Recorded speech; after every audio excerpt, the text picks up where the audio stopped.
En effet, nous allons essayer encore ce matin de relever quelques leçons de notre passage de ce jour.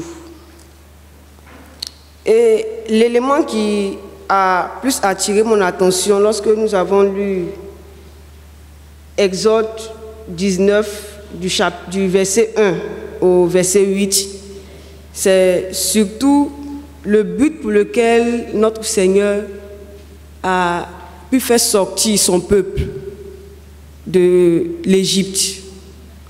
Et c'est particulièrement la question 4. La question 4 qui nous dit: dans quel but unique Dieu a-t-il libéré les Israélites? Ce qui veut dire que quand le Seigneur nous sauve, il a un but. Le Seigneur veut atteindre quelque chose dans notre vie. Et lorsque nous lisons ici Exode, le chapitre 3, à partir du verset 12, il est dit, Dieu dit, je serai avec toi, et ceci sera pour toi le signe que c'est moi qui t'envoie.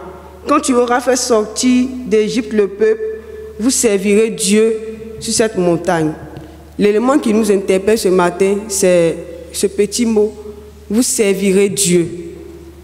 En effet, nous étions autrefois dans le monde, mais le Seigneur, il a plu au Seigneur de nous appeler à sa lumière. Il a plu au Seigneur de nous conduire quelque part dans un lieu de repos. Ce n'est pas en vain. Le Seigneur veut que nous puissions le servir. Il veut que chacun de nous puisse vraiment le servir comme il veut. Et servir le Seigneur sous-entend que nous devons aussi parler du Seigneur Jésus. Parler de tout ce que le Seigneur a fait pour nous, à nos frères et sœurs. Parce qu'il nous a tirés des ténèbres pour nous envoyer à la lumière. Nous sommes maintenant devenus des enfants de lumière en notre Seigneur Jésus-Christ. C'est aussi notre but, notre rôle, d'aller aussi dans le monde, de parler du Seigneur Jésus, de conduire nos frères et sœurs qui sont encore dans le monde au Seigneur, car il veut que nous tous, nous puissions servir à la louange de sa gloire. Amen. Aussi, le deuxième élément sur lequel je voulais m'attarder, c'est au verset 5.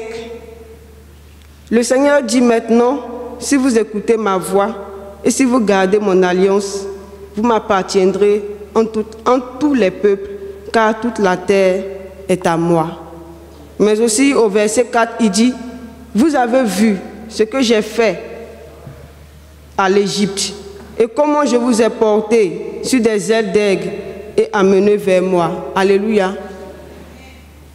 Notre Dieu, lorsqu'il nous fait passer par des moments difficiles, par des épreuves, ce n'est pas en vain. Le peuple devait servir le Seigneur. Mais comment servir le Seigneur? Le Seigneur a permis qu'il puisse traverser ce désert, rencontrer des difficultés même en Égypte et voir comment il allait le délivrer.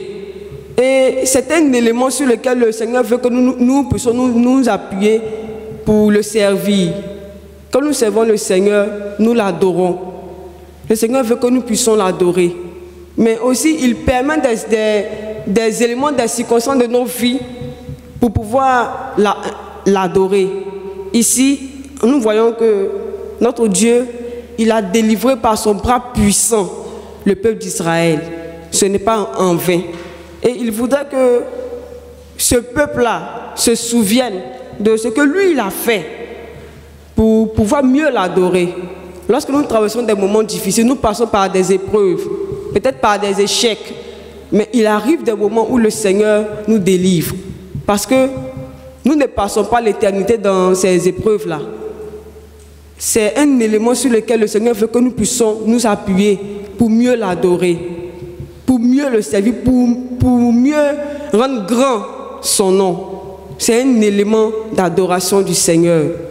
Le souvenir de tout ce qu'il a fait pour nous. Est-ce que ce matin, Le Seigneur n'a-t-il pas fait pour nous beaucoup de choses?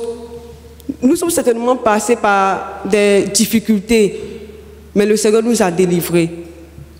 Mettons en souvenir tout ce que le Seigneur a fait pour nous, parce qu'il ne change pas, il est le même. Quelles que soient les circonstances, les situations par lesquelles nous pouvons passer, sachant que le Seigneur, il est toujours fidèle. Ce qu'il a fait hier, il peut le faire encore aujourd'hui. Il demeure le Dieu qui a à son actif le pouvoir de nous délivrer, de nous libérer, quelles que soient les situations. Que le Seigneur nous bénisse. Mettons en revue tous les bienfaits de notre Dieu.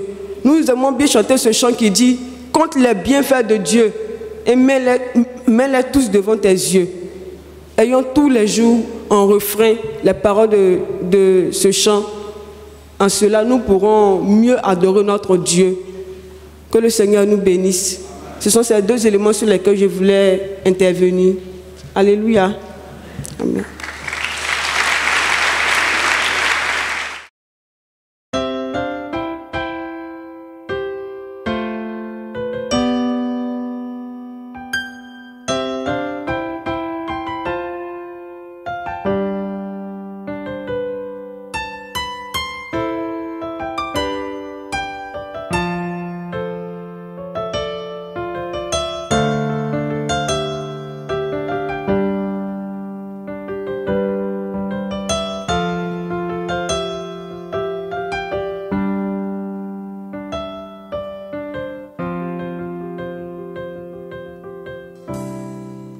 Voici, ô Dieu,